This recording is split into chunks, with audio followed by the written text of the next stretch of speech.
Live and hanging out with Nessa, and we have Pia Mia. Hi, honey. Hi, how are you? You are gorgeous. So are you. Oh my gosh. Okay, so Pia Mia, let's just get a little bit of an understanding of, your music and what you're doing, okay? Because a lot of people might know you. Maybe it's a West Coast thing, so now we're going to talk to you and really understand what's going on. So you were found on YouTube? So I started singing at the age of 8, posting covers on YouTube. Yeah. Got it. So I did that. I mean, I still do that to this day. But I actually got discovered at Earth Cafe in Los Angeles by one of Babyface's producers' wives. Okay, wait. Babyface producer's wife. Got it. Okay. Yeah, so she came up to me and she was like, yo, would you happen to be a singer? Like, totally random. Right. Just out of the blue. And I was like, yeah, actually I am. We exchanged information, and that's kind of how it all started. Nice. Yeah, so that was the first place that I learned how to record. I signed to Babyface for a year for like a production deal. And so I kind of like learned the ropes of recording studios and how songwriting goes and everything like that.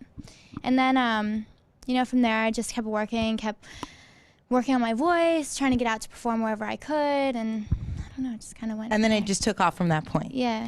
Okay, so now we're at this point where you are signed to Interscope. Yes. Okay, so that's awesome. Yeah, that's crazy. I love Interscope. We're always on the same page, and they just really feel like family, and that was what was really important to me. Got it. Yeah. And so you're originally from Guam. Yes, born and raised native to Guam. Do you actually know how to talk and everything? I didn't grow up speaking Chamorro because the native language is kind of dying out since we have such huge military bases there, and really only the elders speak. But like half a day means I was going to say, you can't steal the one thing I know how to say. Sorry. Half a day. Yeah. Okay, whatever. Okay, you stole it from me.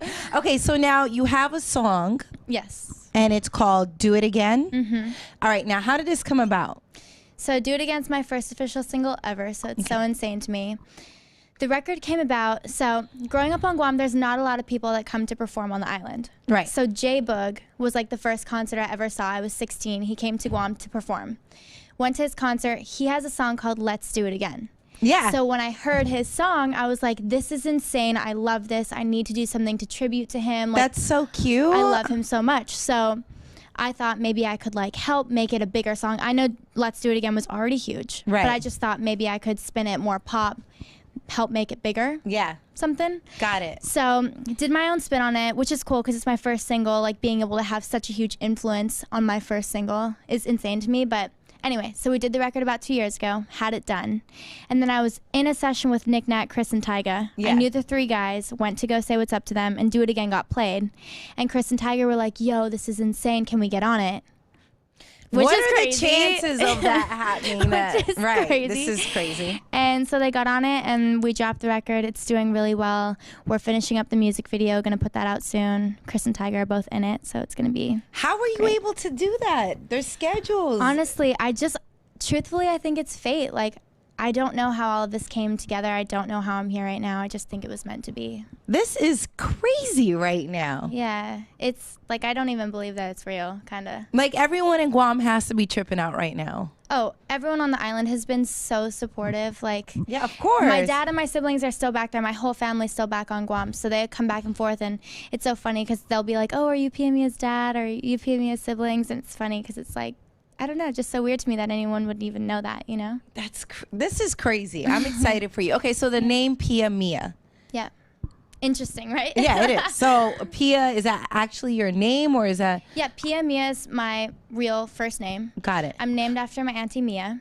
Got it. She was about 10 when I was about to be born, and she was the only girl in my family. She's my dad's sister. So when I was coming, my parents didn't want her to feel left out, so they named me after her.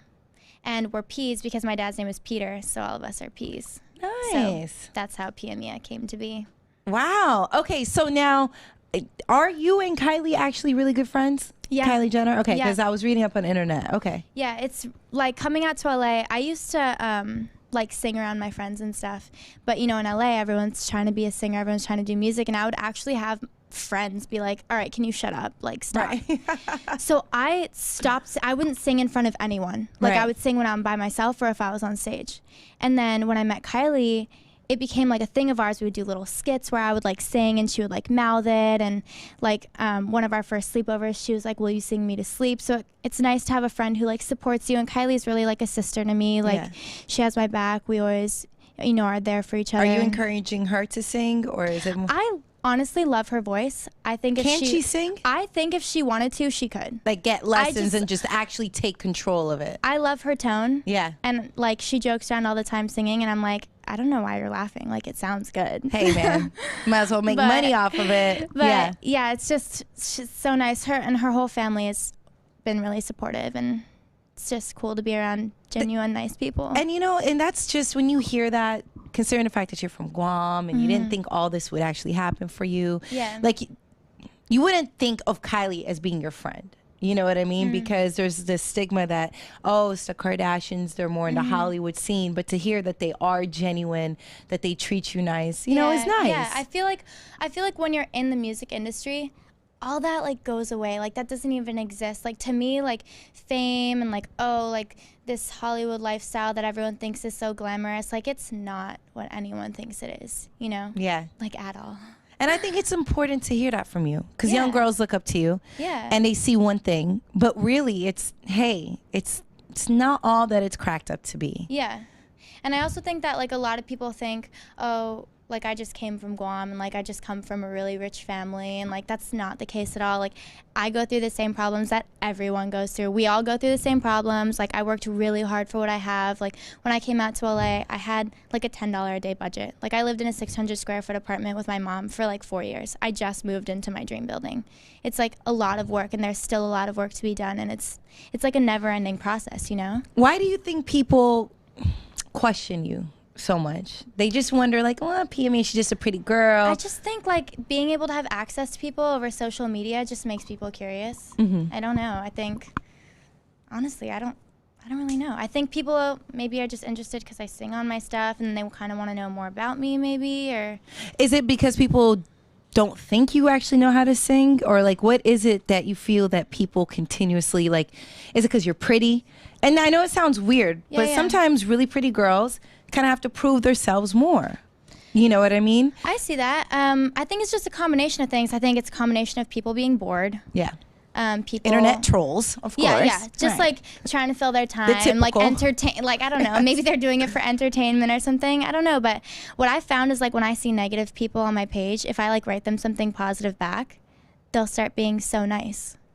I'm like, they just want attention. I'm so based right now. It's just ridiculous. Yeah. Okay, so now your love life. You are in a relationship with Nick Nack. Yeah. Who is from the Bay Area. Yep. I spent many years out there. We know Nick Nack very well. So how is this relationship going? It's going good. What's cool about me and Nick is we've known each other for 2 years. We've been working on my album for a long time. And when we met, like, we never had that chemistry of like, we like each other. Like it was never like that at all. We worked together. We were both in relationships. Like we went through the ups and downs. I would help him like find girls, you know, to possibly date or whatever, the whole thing.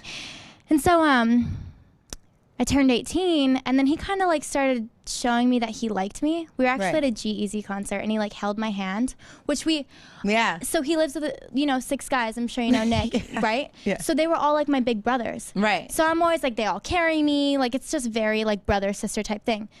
So I'm always holding on to Nick, whatever. But then this time he like rubbed his thumb over my hand. Oh, no. And you know when you know? Yes. And my body heat shot through the roof. I was like, oh my God, my heart started beating. And instantly, like, I just knew, like, there was always something about Nick, but I didn't really, like, know what it was. Oh, boy. But you guys. But we've been dating, and it's great. We separate our business and our personal life, so it's cool just to be able to work with your best friend. He gets me. He gets my music. He understands, like, the music industry, and it's cool also because when I met Nick, he hadn't popped off yet, and now getting to see him grow and like be with him through everything is cool, and I feel like we're both going through that with each other. That's awesome. But he always thought you're cute, but he couldn't do anything about it. And right when he turned 18, he was like, I gotta get to her before everybody else beats me to this. I had no idea. Listen, that's a Bay thing. Look, I'm telling you the game right now. That's so he was funny. waiting for that perfect opportunity. I think that's so funny. Like, I had no idea. Of course. Yeah. I had no idea. When I'd first met Nick, I was like, oh, he's so cute. But I like let it go instantly. Right. You know? It's like, he's cute. I was like, he'll never like me. Like, whatever. I'm not old enough to date him anyway. Right. Let it go. And then when I turned 18, I was like, oh my God, no way.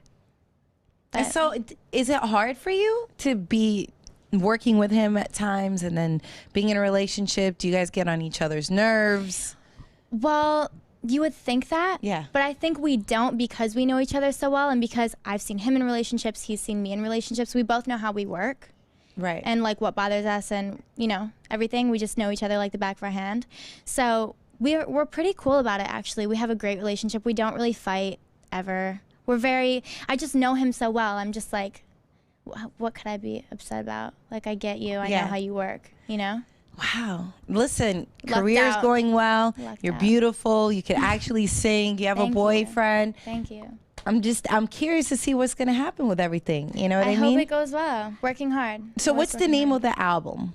We don't have the name of the album Okay. yet, but hopefully soon. We're just going to see how Do It Again goes. Okay. And then drop this video, just kind of take it day by day. And then do we have a date on when the album might, or kind of a season that you're hoping, you're aiming for? I don't know. You know, I'm thinking maybe I might drop another single after Do It Again. I think it really all just depends on how this goes. I've never done this before, Right. so I'm kind of just trying to feel it out. But we've been working on the album for a year and a half. We've recorded, like, if not more than 100 songs. Like, we've recorded a ton, and we're going to keep recording up until the album comes out. You know, you never know what you're going to get. Got it. But just going to keep working. And before you go, so you know Krav Maga, is that right? Yeah, Okay. you said it right. So I saw a video of you, like really putting in work. So is that how you stay in shape and everything, or is that just? Krav Maga is one of the ways I stay in shape. I actually got obsessed with Krav for a while. I would do it like 4 hours a night. I don't have as much time to do that anymore. But Oh my gosh. yeah, it's dope. Like I know like gun defense, knife defense, like choke defense. So tell basically. me, so if someone's running up on me right now with a knife, what do I do? There's different things. Like you always, obviously if someone's running up on you with a knife, you're not going to be expecting it. But like one of the knife defenses is like if someone's going to like stab you from underneath, you're supposed to like be feet like wide, hips back, and then you make this 90-degree angle with your arm so that like if someone hits you, Got it. your arm's not going to collapse, because if it's too far out, the knife will slide up and stab you, and if it's too far in, then you'll get stabbed. So you got to make sure you got that 90-degree angle, and then your hand should be flat out like this. Okay. And then you would basically do your hips back, and you kind of like, see how the side of your arm is sharp? Right. You want to like turn it a little bit when you go to counter it. So that's like the block of it, but there's like a whole thing to like go and take the knife away. Wow.